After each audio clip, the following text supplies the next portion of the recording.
बिस्मिल्लाहिर्रहमानिर्रहीम।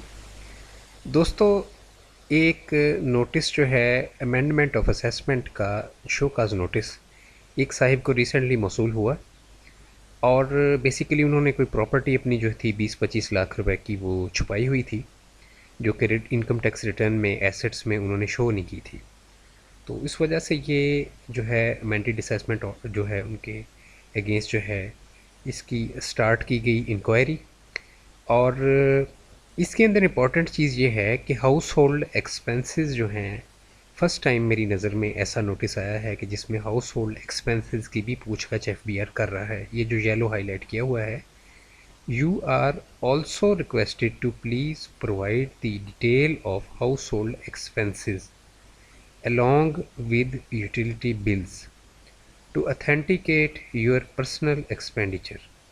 Otherwise, your income is also to be amended as per information available with this office.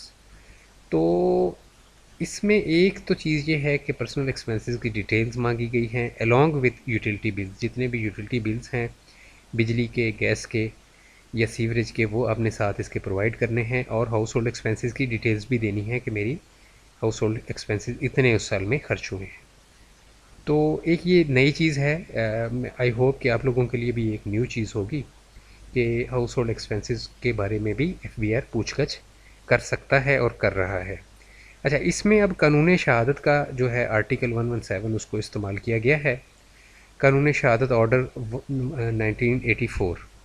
और इसके अंदर इन्होंने कहा है कि चूँकि आपने ये जो एक्सपेंडिचर हैं इनको आपने शो किया है, इस वजह से बर्डन ऑफ प्रूफ जो है, यानी कि प्रूफ जो है वो आपने लेके आना है कि मेरे एक्सपेंसेस इतने थे।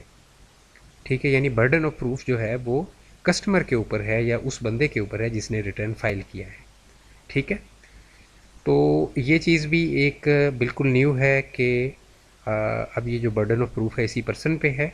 और डेफिनेटली अब जब ये यूटिलिटी बिल्स अपने प्रोवाइड करेगा तो उसके साथ जो भी हाउस होल्ड होंगे, 2 लाख 4 लाख जितने भी हैं, वो ऐड अप हो जाएंगे। इसकी मिसाल से मैं आपको समझाता हूँ कि यूजुअली मोस्टली लोग इसको सीरियस नहीं लेते।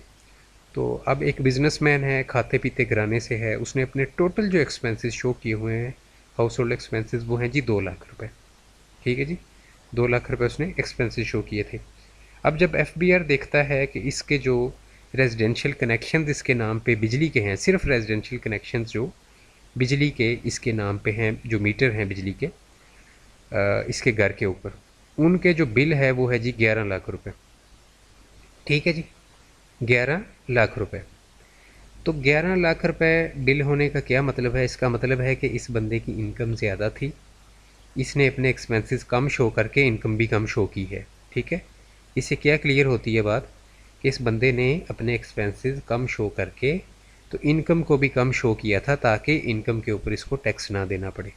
तो अब अगर मिसाल मैं दे रहा हूँ कि 11 लाख रुपए सिर्फ इलेक्ट्रिसिटी के 2 मीटर्स का या 3 मीटर्स का बिल है, प्लस इसके साथ गैस के भी बिल्स हैं, उसके साथ इसके अलावा जो है सीवरेज के बिल्स हैं और दीगर बिल्स हैं, जो इसके नाम पे वाईफाई कनेक्शन है उसका बिल है, तो चलें लगा लें कि जी 15 लाख रुपए टोटल बन गया। तो इट मीन्स कि इसकी जो इनकम इसने डिक्लेयर की हुई थी वो कम की हुई थी। अब ये इनकम इसकी एफबीआर जो है वो उसको एक्सपेंसेस के हिसाब से एडजस्ट करेगा, 20 लाख रुपए 25 लाख रुपए कर देगा। ठीक है, और उसके अलावा जो प्रॉपर्टी इसने छुपाई हुई थी वो भी ऐड कर दी जाएगी। यानी 20 लाख की तकरीबन प्रॉपर्टी थी, 20-21 लाख की, 20 लाख रुपए के एक्सपेंसेस ऐड अप हो जाएंगे। ठीक है, ये मामला है। तो टोटल 40-41 लाख रुपए जब ऐड होगा तो प्रीवियस इनकम जो शो की हुई थी वो 6-7 लाख रुपए की हुई थी ताकि टैक्स ना देना पड़े, तो अब वो 40-41 लाख के ऊपर जो है उनको फाइनली टैक्स देना पड़ेगा। ये इस तरह से मामला जो है वो होगा। तो इस वजह से एक्सपेंसेस जो हैं, मैं इस चीज़ पे काफ़ी फोकस करता हूँ अपनी वीडियोस में कि जेन्युइन हमें शो करने चाहिए। अगर कम है तो जेन्युइनली कम शो करें, अगर ज़्यादा हैं तो जेन्युइनली ज़्यादा शो करें, ताकि बाद में फिर एफबीआर की इंक्वायरी जो है आपके ऊपर ना लगे।